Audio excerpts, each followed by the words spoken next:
Before cybercrime became so ubiquitous, what criminals did back then was to scan through people's trash and paper bin or intercept their mail to steal their personal information.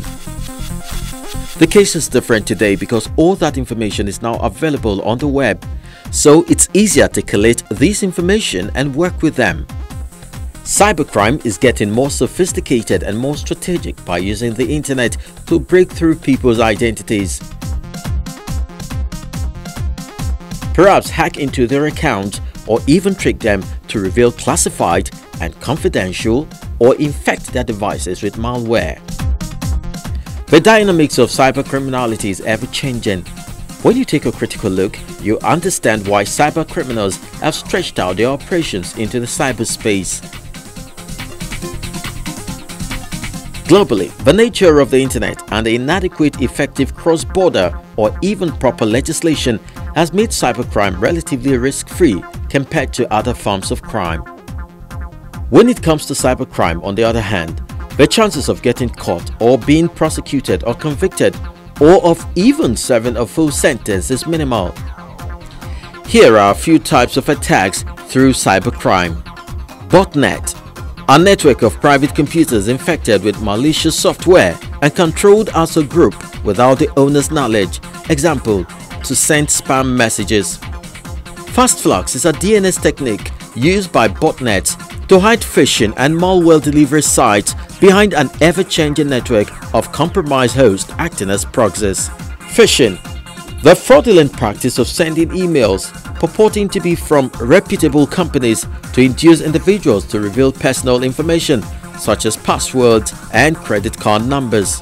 PhishMe, an anti-phishing vendor, reported a dramatic increase in the number of phishing emails deploying ransomware payloads over a particular period. Our research reports show that early last year, 93% of phishing emails hackers collected intended to infect victims with ransomware. According to CloudMark survey, company hit by successful spear phishing attack in the past 12 months suffered an average financial loss of $1.6 million. Over a third of the respondents to a recent survey by AlienVolt reported their executives have fallen victim to a CEO fraud email, and over 80% believe their executives could fall for targeted phishing scams in the future. Those concerns are well founded.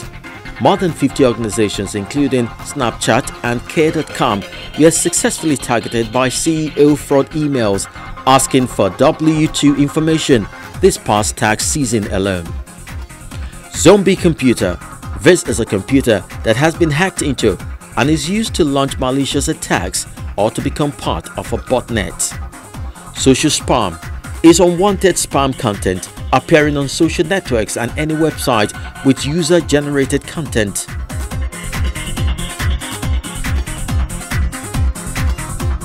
It can appear in many forms including bot messages, profanity, insult, hate speech, malicious links, fraudulent reviews, fake friends, and personally identifiable information.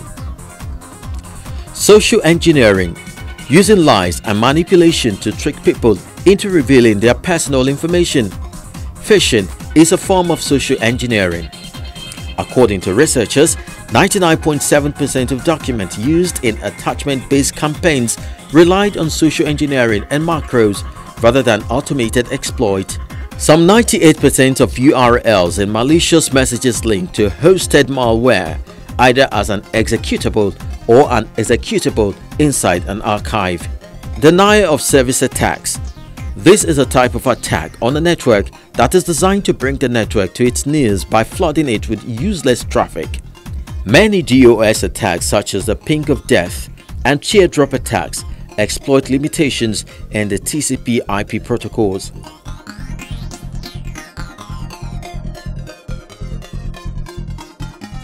Schemas.